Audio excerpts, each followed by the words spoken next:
AS dan Uni Eropa ancam beri sanksi berat jika Indonesia ngeyel tolak cabut larangan ekspor Prabowo, kami tidak takut. Beberapa tahun ke belakang ada yang menarik dari sektor industri di dalam negeri. Kami memberikan sorotan khusus terkait hal itu karena Indonesia yang selalu kita lihat mengekspor mineral secara bahan mentah, kini perlahan-lahan mulai membangun ekosistemnya sendiri dengan menggaungkan larangan ekspor untuk sejumlah bahan baku diharapkan bisa dikelola di dalam negeri. Namun tidak bisa dipungkiri hal tersebut membuat geram benua biru karena Uni Eropa yang selalu mendapatkan suplai bahan baku dari Indonesia mendadak tidak mendapatkan bahan baku dari tanah air. Hal itulah yang mendasari gugatan di WTO. Dan anehnya WTO pun menyebut Indonesia bersalah dalam situasi ini. Namun sebenarnya apa salah Indonesia? Indonesia hanya menginginkan kekayaan alamnya dikelola di dalam negeri. Tentunya hal tersebut memunculkan spekulasi lain di publik Indonesia karena WTO pun sudah memberikan penjelasan terkait rambatan negatif ini.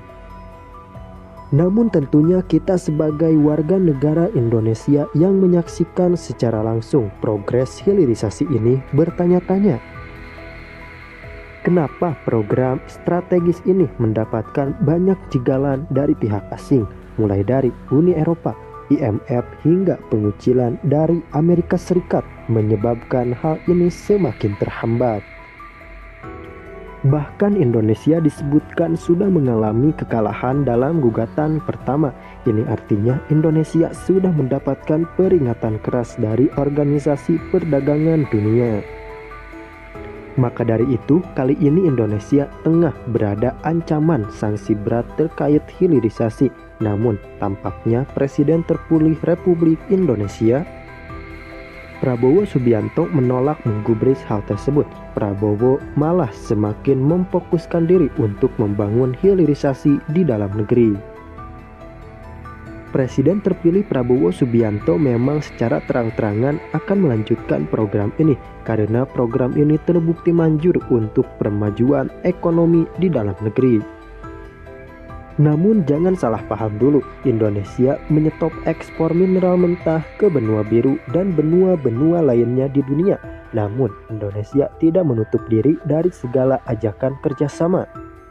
Dengan syarat mereka ini bisa membuka pabrik di Indonesia. Dengan hal itu maka Indonesia akan mendapatkan keuntungan berkali-kali lipat.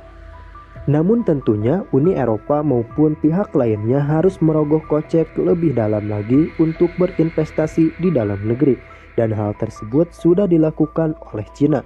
Cina terlebih dahulu menyanggupi hal tersebut. Dan hasilnya Cina Indonesia meraih kerjasama yang konsisten setiap tahunnya dan menghasilkan keuntungan yang sama rata.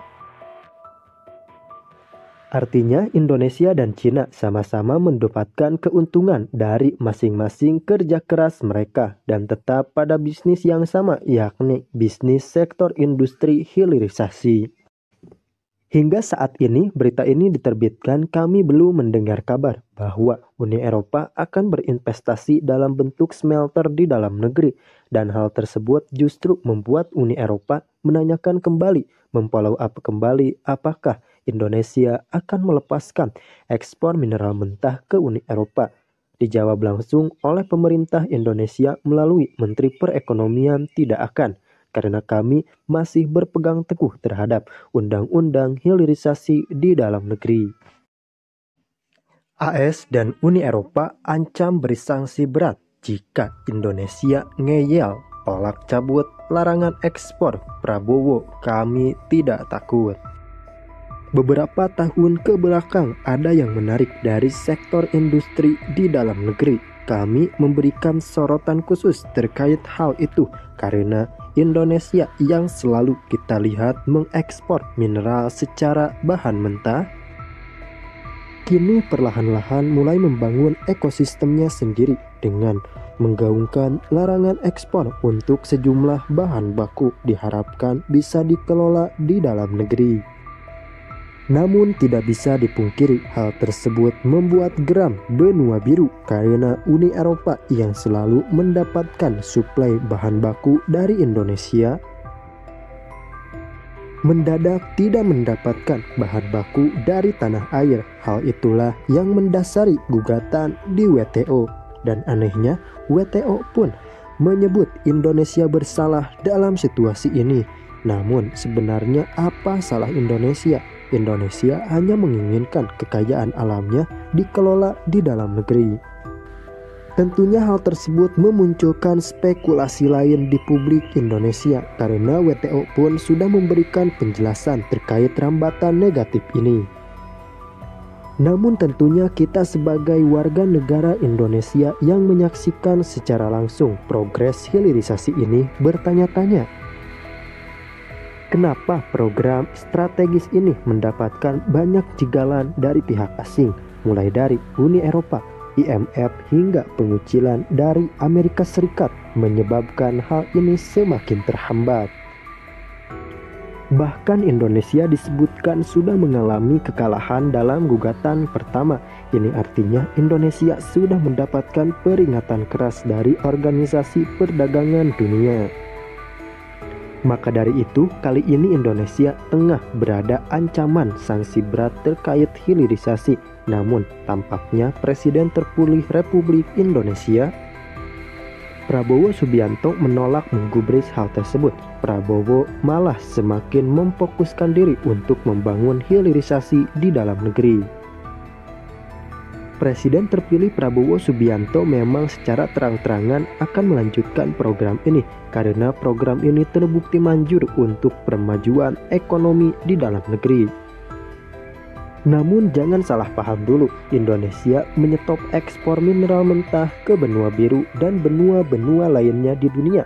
Namun Indonesia tidak menutup diri dari segala ajakan kerjasama. Dengan syarat mereka ini bisa membuka pabrik di Indonesia. Dengan hal itu maka Indonesia akan mendapatkan keuntungan berkali-kali lipat. Namun tentunya Uni Eropa maupun pihak lainnya harus merogoh kocek lebih dalam lagi untuk berinvestasi di dalam negeri. Dan hal tersebut sudah dilakukan oleh Cina. Cina terlebih dahulu menyanggupi hal tersebut. Dan hasilnya Cina Indonesia meraih kerjasama yang konsisten setiap tahunnya dan menghasilkan keuntungan yang sama rata. Artinya Indonesia dan Cina sama-sama mendapatkan keuntungan dari masing-masing kerja keras mereka dan tetap pada bisnis yang sama, yakni bisnis sektor industri hilirisasi. Hingga saat ini berita ini diterbitkan, kami belum mendengar kabar bahwa Uni Eropa akan berinvestasi dalam bentuk smelter di dalam negeri. Dan hal tersebut justru membuat Uni Eropa menanyakan kembali, memfollow up kembali apakah Indonesia akan melepaskan ekspor mineral mentah ke Uni Eropa.